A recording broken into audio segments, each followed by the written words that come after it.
Hello প্রিয় কলকাতাবাসী এবং Indian আমার বন্ধু-বান্ধব যত আছেন। আমি এই মুহূর্তে আছি বাংলাদেশ বর্ডার গার্ড পঞ্চগড় বাংলাবান্ধা 0 পয়েন্টে।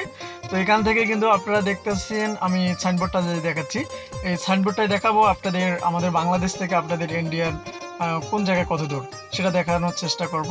প্রথম থেকে দেখাবো। শুধু এখন সাইনবোর্ডটা দেখাচ্ছি। তো এখন আমরা মূলত সাইনবোর্ড দেখানোর পরে আমরা প্রথম থেকে দেখানোর চেষ্টা করব আপনাদেরকে।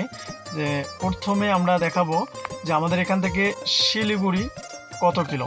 তো আমরা এখন দেখাবো আপনাদেরকে শিলিগুড়ি প্রথমে 16 কিলোমিটার আমাদের এখান থেকে শিলিগুড়ি, যে জায়গায় আমি আছি বাংলাদেশ বর্ডারে। দার্জিলিং হচ্ছে 77 কিলোমিটার, গ্যাংটক 133, সিকিম হচ্ছে 154 কিলোমিটার, হ্যাঁ। তারপরে ভুটান হচ্ছে 286 কিলোমিটার। এই যে পাশে ইন্ডিয়া কিন্তু ব্যারিকেড দেওয়া আছে আমাদের বাংলাদেশে, এটা রাস্তাঘাট। তো সব মিলিয়ে আমি আপনাদেরকে ফুল ফ্ল্যাপ ভিডিওটা দেখাচ্ছি। এখান থেকে সিকিম 154, গ্যাংটক 133, আর দার্জিলিং হচ্ছে 77, এবং হচ্ছে শিলিগুড়ি মাত্র 16 কিলোমিটার আমি যেখানে আছি অবস্থিত।